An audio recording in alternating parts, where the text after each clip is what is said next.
खातर ते मैं दुश्मन तक नहीं पहुंच सकिया। एदी खातर ते मैं अपनी मां दी बेगोर कफन लाश भी छड्ड आया वां। मेरे सावां दी सांझ उन्नी देर। अस्सलाम वालेकुम, मैं तारक सानी ते तुसी देख रहे हो मेरा यूट्यूब चैनल रैबर इंटरटेनमेंट प्लस।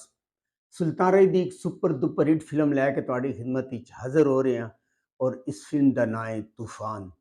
2 अप्रैल 1976 बरोज़ जुमा रिलीज़ होने वाली एक रंगीन पंजाबी फिल्म तूफान। यह फिल्म अपने दौर की सुपर डुपर हिट फिल्म सी और इस फिल्म के अदाकार सुल्तान राय, मेरी बहन कत्ल हो चुकी है। आसिया, जैसे मैं अपने वीर नूं सोने दिया झांझरां दा किया है। साइका, मुस्तफा कुरैशी, नहीं कैसी उन्नू तेरे डेरे दी राह जगी मलक, गोली नाल ना मर सकिया ते डोग अफजाल अहमद, नवा ताप इकबाल हसन, और जिस बदमाश दा बुआ बंद रवे। नजमा, बहार, आज मैं उन्हें घर के बुआ लिए बगीचा च खड़ी। खालिद सलीम मोटा, हामिद रजा हवेली ते हमला करन दा मतलब है ते जहांगीर मुगल। हदायत हसन अस्करी, फिल्मसाज हसन अस्करी, इनू लिखा है नासिर अदीब ने ते एदा म्यूजिक दिता है सफदर हुसैन ने। एदे शायर हजी कादरी, गुलकार नूर जहान, महनाज, लैला नाज, मुनीर हुसैन ते मसूद राना, कैमरामैन अरशाद अहमद। इस फिल्म के अंदर साइका ने सुल्तान राय की भैन का किरदार अदा किया है और बहार बेगम ने असबे मामूल सुल्तान राय की मां का किरदार अदा किया है।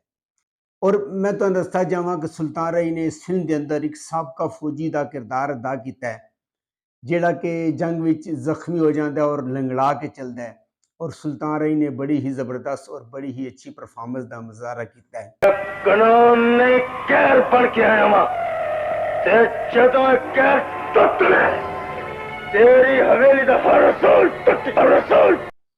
एक तूफान की कहानी है जदों साइका अपने वीर नूं रोटी देण जांदी है ते वो गायब हो जाती है और जदों वो गायब हो जाती है जंगल दे विच तूफान आंदा है और तूफान दे विच वो गायब हो जाती है और एक छोटा जिहा जिहड़ा मुंडा होंदा है उहनूं वेख रहा होंदा है।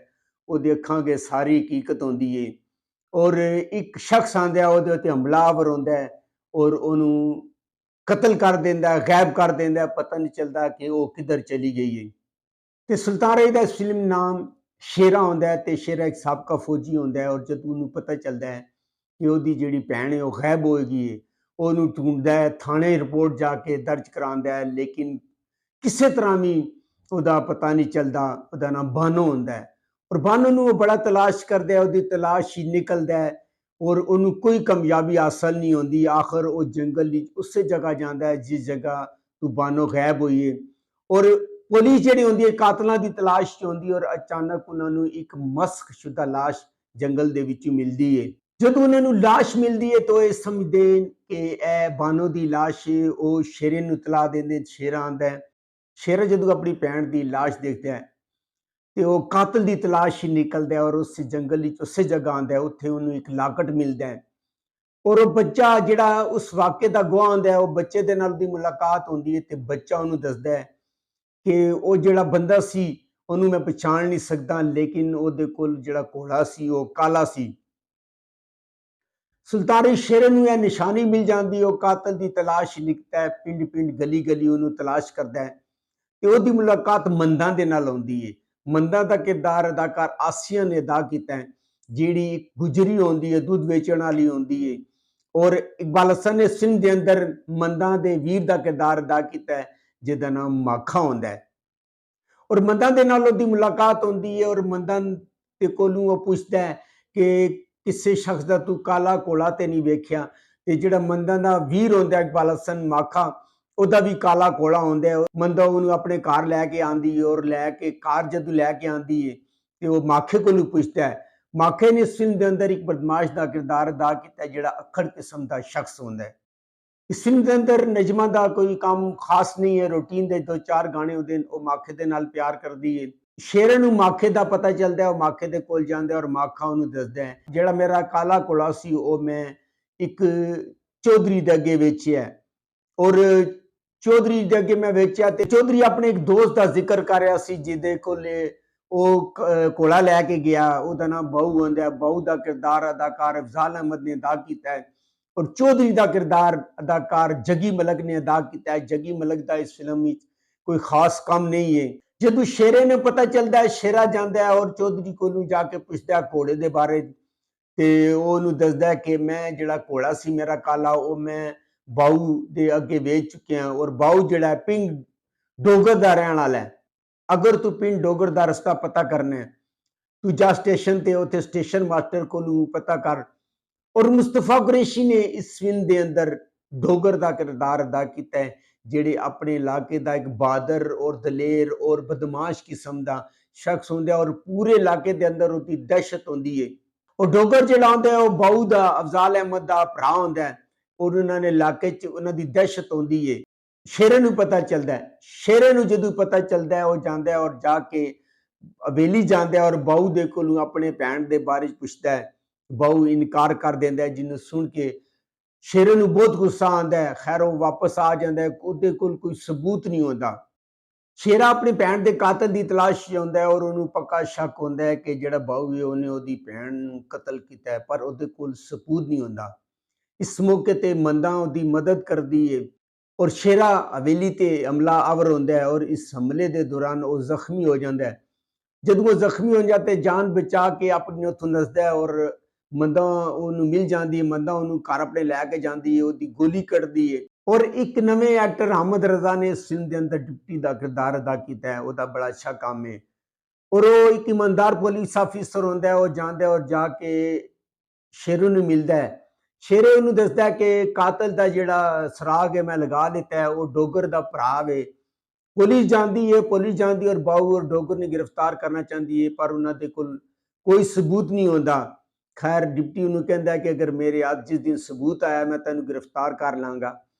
ਇਧਰ ਰਾਤ ਦੀ ਤਾਰੀਖੀ ਜਿਹੜਾ ਸ਼ੇਰਾ ਹੁੰਦਾ ਉਹ ਹਵੇਲੀ ਤੇ ਹਮਲਾ ਆਵਰ ਹੁੰਦਾ ਹੈ ਔਰ ਹਵੇਲੀ ਤੇ ਜਦੋਂ ਉਹ ਹਮਲਾ ਕਰਦਾ ਹੈ ਤੇ ਉਹ ਇੱਕ ਕਮਰੇ ਦੇ ਅੰਦਰ ਦਾਖਲ ਹੁੰਦਾ ਤੇ ਉਹਦੀ ਮੁਲਾਕਾਤ ਆਪਣੀ ਭੈਣ ਬਾਨੋ ਦੇ ਨਾਲ ਹੁੰਦੀ ਹੈ ਤੇ ਉਹਨੂੰ ਪਤਾ ਚੱਲਦਾ ਹੈ ਕਿ ਬਾਨੋ ਜ਼ਿੰਦਾ ਹੈ।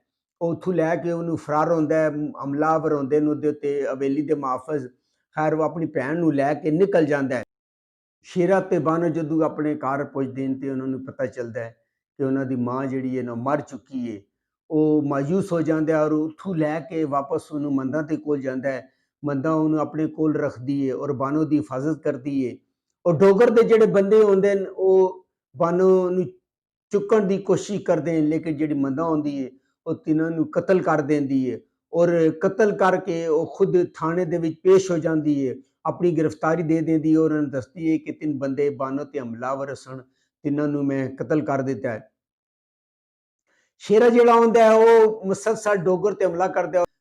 ਡੋਗਰ ਜਿਹੜਾ ਹੁੰਦੀ ਬਹੁਤ ਦਹਿਸ਼ਤ ਹੁੰਦੀ ਹੈ ਔਰ ਕਿਸੇ ਬੰਦੇ ਕੋਲੋਂ ਡੋਗਰ ਨਹੀਂ ਕਾਬੂ ਆਉਂਦਾ, ਪਰ ਇਸ ਹਮਲੇ ਦੇ ਦੌਰਾਨ ਸ਼ੇਰਾ ਉਹਨੂੰ ਜ਼ਖਮੀ ਕਰ ਦਿੰਦਾ ਹੈ, ਉਹ ਲੰਗੜਾ ਹੋ ਜਾਂਦਾ ਹੈ। ਔਰ ਜਦੋਂ ਡੋਗਰ ਨੂੰ ਪਤਾ ਚੱਲਦਾ ਕਿ ਚੌਧਰੀ ਵੀ ਕਤਲ ਹੋ ਗਿਆ ਹੈ, ਉਹਦੇ ਵਫਾਦਾਰ ਵੀ ਕਤਲ ਹੋ ਗਏ ਤੇ ਉਹਨੂੰ ਪਤਾ ਚੱਲਦਾ ਹੈ ਕਿ ਜਿਹੜਾ ਸ਼ੇਰਾ ਉਹ ਬਹੁਤ ਬਹਾਦਰ ਇਨਸਾਨ ਹੈ। ਔਰ ਮੈਂ ਤੁਹਾਨੂੰ ਦੱਸਣਾ ਚਾਹਾਂ ਕਿ ਇਹਦਾ ਜਿਹੜਾ ਵਾਈਂਡ ਅਪ ਹੈ, ਜਿਹੜਾ ਆਖਰੀ ਸੀਨ ਹੈ ਟ੍ਰੇਨ ਦੇ ਉੱਤੇ ਹੁੰਦਾ ਔਰ ਹਦਾਇਤਕਾਰ ਹਸਨ ਅਸਕਰੀ ਨੇ ਇਸ ਸੀਨ ਦੇ ਅੰਦਰ ਬੜੀ ਅੱਛੀ ਡਾਇਰੈਕਸ਼ਨ ਦਿੱਤੀ ਹੈ ਔਰ ਕੈਮਰਾਮੈਨ ਜਿਹੜੇ ਅਰਸ਼ਾਦ ਅਹਿਮਦ ਸਨ ਉਹਨਾਂ ਨੇ ਬੜੇ ਅੱਛੇ ਐਂਗਲ ਲਿੱਤੇ ਨੇ।